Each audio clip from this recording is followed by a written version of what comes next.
Participants at a Highland dance competition are beaming with pride after putting their best foot forward in front of judges, family, and friends. In addition to learning from other dancers, competitors also came face to face with a world champion.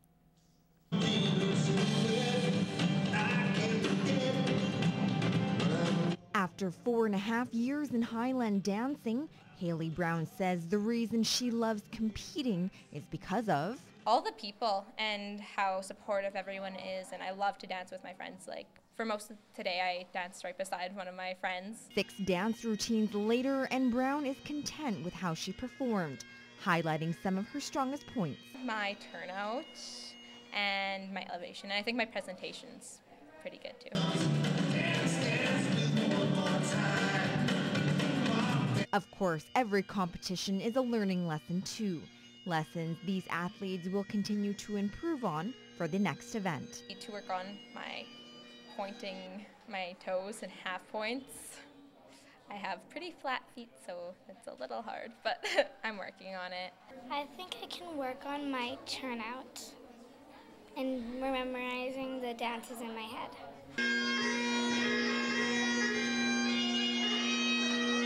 And this year, with the junior world champion dancer in their presence, many young competitors were able to take notes from an idol. I want to be a champion like the girl that we got to see today. She got 3rd, so she did really well. With over 100 competitors this year, an overwhelming turnout, the growing interest in this form of dance has allowed the sport to flourish in the region. We're certainly competing with lots of different types of dance forms and different sports, and but I think our numbers are strong, and certainly in this area definitely growing. Giving these young performers an avenue to keep doing what they love to do. I definitely want to continue doing it until I go to university, and maybe after. For sure, it'd be something I want my kids to be in one day. Dealing with a family member who has health issues can be difficult on everyone. Not only is it taking on the family emotionally, but financially too. For one family, Christina Quinney and her siblings are walking together to raise money to help with the cost so that other members of her family will be near her sister who is waiting for a kidney transplant. During this difficult time, Quinney says, coming from a big family, everyone pitches in and supports one another. Together we cry through all the hard times, and we have a lot of support from our older siblings as well, and other family members and friends. This family has dealt with many health issues with other members over the years. Quinney says this walk is themed in her sister's honor. Choo Man means boogeyman, so it's kind of like Halloween theme. So we're having fun with it at the same time. For many small towns, the community hall plays an important role by bringing people together, hosting a variety of events. And with the rising cost of utilities, keeping the power on can become expensive.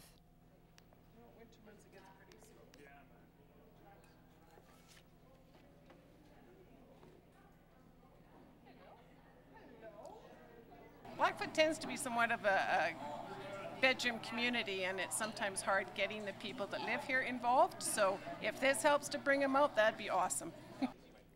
Last year, over 200 attended this fall dinner, raising approximately $1,500. Organizers are hoping for another good turnout. We came down to help my mom out with yard work and that in Lloyd, and grew up in Lloyd, and she said the Blackfoot Hall was having their roast beef dinner, so she said, we're buying you dinner tonight.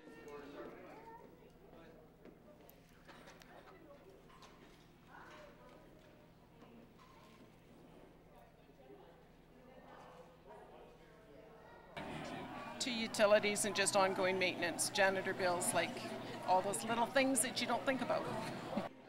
We're going to take a short break from news right now. Aaron joins me at the desk with some sports. We were talking earlier about the Lloydminster Bandits. They couldn't get the job done last year in the finals, but a lot of guys, as you were saying, they've returned and things are looking up for them right now. Yeah, against the Cold Lake Ice last year, kind of fell short in the final, but 16 of those players are back this year, and heading into last night, they were in second spot, right on the tails of the Cold Lake Ice. After dropping their opener to the defending champion, Cold Lake Ice, the Lloydminster Bandits were looking to extend their winning streak to 5 games last night as they welcomed the Killam Wheat Kings to the Civic Center.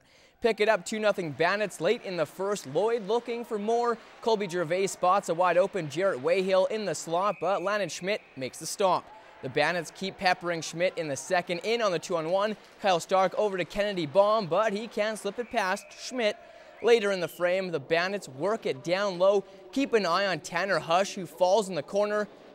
Brewman can't get the backhand to go. A diving Hush, well, he comes into the screen and buries the rebound, making it 3-0.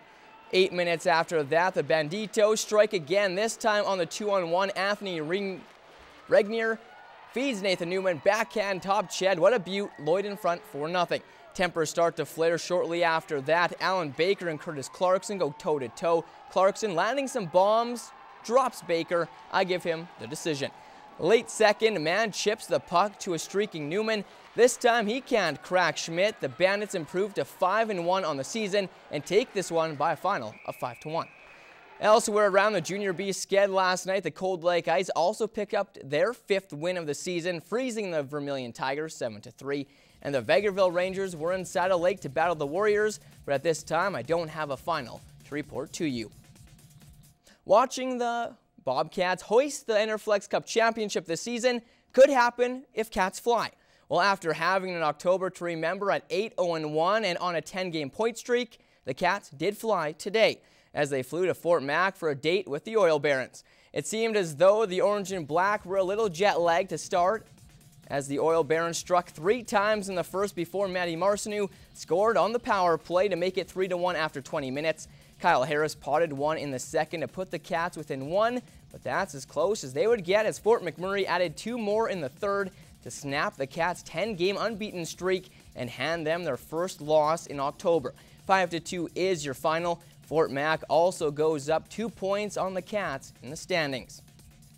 The Pontiacs, who are also in the battle for second spot, were in Sherwood Park last night to face the Crusaders. After blowing a late 2-goal lead, Jordan Krankowski won it for Bonnyville in the shootout. 4-3, the Ponds will face the Crew again on Wednesday night, this time at the RJ. All right, to the Baker Hughes Bobcats now, who are looking to get back on track this afternoon against the Calgary Royals after losing yesterday to the Buffaloes. A $130 in. Riley McNeil's shot gets through. It's 1-0 home side. Just over a minute later, the Royals, sloppy in their own zone. Austin Hunter makes them pay, jumps on the loose puck and wires it top corner. Lloyd up 2-0. 4.5 after that, the Bobcats in on the 3-on-1. Carson Soucy sets up Tyler Bush, and he makes no mistake. It's 3-0. And they weren't done there. Less than a minute later, off the draw, Parker McKay to a wide open Ambrose Furcus down low. 4-0 Orange and Black 7 minutes in. Now 5-0 still in the first. The Cats cycling in the corner. McKay streaks out and roofs the backhand to make it 6-0 at that point. They led 7-1 after 1 and didn't look back, smoking the Royals 9-3. The Lloydminster Border Kings' quest to the Allen Cup Championship began tonight as they hosted the Stony Plain Eagles at the Civic Center. The puck dropped in this one at 5 o'clock. Last I heard, it was 2-0 Stony Plain after 20 minutes. The Lakeland Rustlers men's volleyball team started the 2011-2012 season off on the right foot, hammering the Thunder in straight sets Friday night, while the Rustlers returned to Lakeland last night for their home opener against Concordia.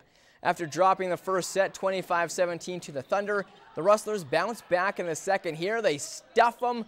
Then Lakeland sets up Brandon Assenheimer, who drops the hammer. It's deflected out. Rustlers take the set 25-19. In the third, tied at 20s, the Thunder can't get it together. Lakeland capitalizes on the free ball. TJ Swerdaliak finds the floor with the light touch. Move to the set point. Lakeland up 27-26. The Rustlers work it around off the block. Brandon Assenheimer again taps it home. Rustlers take a 2-1 lead, 28-26. The fourth wasn't even a competition with the Thunder deflated. Rustlers up 24-18 on match point. Brett Wells lowers the boom just in bounds. Lakeland improves to 2-0 on the season with a 3-1 win. For the guys, it's a big character win for them, and they'll learn from that just what they have to do in this league, because when you come out of high school and you play in this league, it's a heck of a tough league to play in. What I'm very happy with is the fact that they never quit. The guys on the bench stayed behind them. It boosts up our confidence, gets us ready means like we can compete in this league and everything, so it's good. It's good to get those 2 wins. The Lady Rustlers Volleyball Club also made their first appearance at home last night after sweeping the Thunder in straight sets on Friday. Lakeland copied that last night in 3. They also begin the year 2-0. Both Rustler volleyball programs will host the St. Trojans for a pair of games next weekend. To the hardwood, where the Rustlers were at Nate to face the Ooks. Lakeland's men's team, who won big Friday, stayed undefeated with a 9-point win last night. As for the ladies, they picked up their first win of the season, slipping by the Ooks 54-49. Both Rustler basketball squads will play a home-and-home with the Concordia Thunder next weekend.